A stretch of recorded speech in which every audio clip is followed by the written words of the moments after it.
Welcome. I'm Nina Gryphon, and this is the Astrology and Magic channel. Today, we will talk about the astrology of the first week of October. This is October 1st through 5th, 2024. First off, I wanted to say thank you to all of my patrons. I appreciate all of your support. If you would like to become a patron and get access to my monthly magical elections document, which teaches you how and when to make planetary talismans, you can go to patreon.com/Nina Gryphon. You will also get early and exclusive access to videos like these, to other astrological and magical content. October starts off with a bang. October 2nd, we get the annular solar eclipse at 10 Libra. This is the other eclipse this fall, and the counterpart to last month's lunar eclipse in Pisces. This eclipse is ruled by Venus, who is in Scorpio, trine Mars in Cancer, and trine Saturn in Pisces. Venus is in her detriment in this chart, but it may be more useful to think of the goddess of love and beauty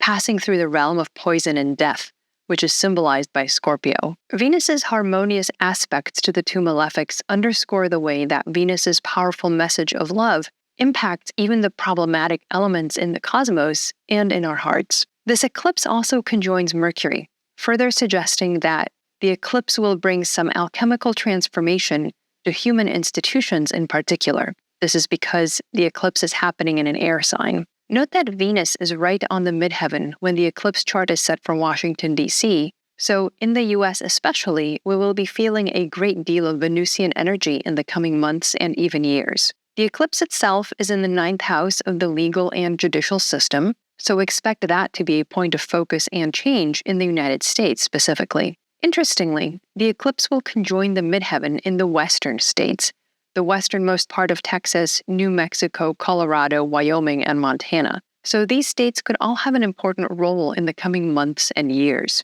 In addition, the eclipse itself will be primarily visible in the Pacific Ocean and the very tip of South America, though the southern half of South America will have the eclipse partially visible. These are the areas that could be particularly impacted by the eclipse, often quite quickly after the eclipse happens. It's interesting that this eclipse occurs in the decan ruled by Saturn, as William Lilly writes that solar eclipses in this decan, quote, portend the death of some eminent prince or king or nobleman, and for breach of customs, stirs up seditions and designs a famine, end quote. These are all related to Saturnian symbolism, death, tradition or customs, and famine. I do wonder if this eclipse will impact the British royal family particularly, whether publicly or privately, as it conjoins malefics in multiple charts in that family. As you know, I primarily look at eclipses as most reliably impacting the collective and public persons, rather than private individuals. It's not to say that eclipses do not impact regular people, they do,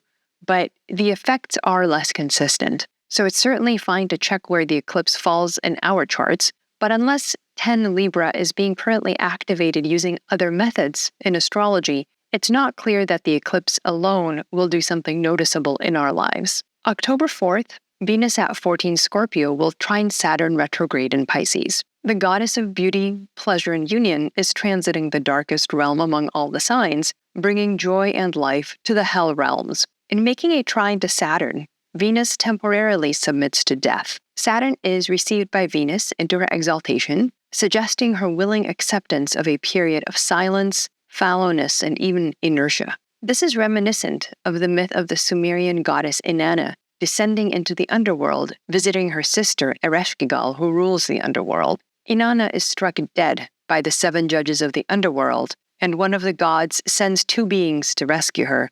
But as always, when we go to the realm of death, there is a sacrifice or payment that must be made if we want to get a special exemption to get out. In this case, Inanna's husband, Dumuzid, must be dragged off into the underworld instead. He also strikes a deal where he can go up to the upper world for half the year, and his sister Gishtiana takes his turn in the underworld during that time. Notice how the encounter with the underworld always exacts a payment of some kind, and that payment creates the transitory and cyclical nature of the world. In this case, the switch of Dumuzid and Gishtiana leads to the seasonal cycle. This is what the Venus-Saturn trine does. It brings these 2 very different planets into a negotiated settlement, as it were, between life and death, summer and winter. This is the negotiation and the deal that we must strike, and the terms that are presented for our acceptance. it may be the best deal that we can get. October 5th, Mercury at 17 Libra squares Mars in Cancer. We get a sneak preview of coming attractions with this aspect. As you may know, Mars will go retrograde in Leo this winter, and 17 Cancer is the degree where Mars will eventually turn direct. So in Mars's cycle, 17 Cancer is the place of integration, recovery, wholeness, healing. 17 Cancer represents the whole reason for the retrograde. So aspects to this degree, both before, during, and after the retrograde, will help describe the narrative of the retrograde itself and the highlights of the story. On October 5th, Mercury in Libra will square 17 Cancer, giving those in the know that advance hint of the problem on which Mars will be working during his retrograde period. A square between Mercury and Mars suggests disruptive change, describing swift and aggressive transformation that may seem to come from nowhere. Remember that Mercury is the alchemical change agent, while Mars is also very dynamic and happy to cut, and cut. Because Mars will go over this territory again, we can expect the change to require more time and processing later this winter, even if it superficially seems to be over very quickly now.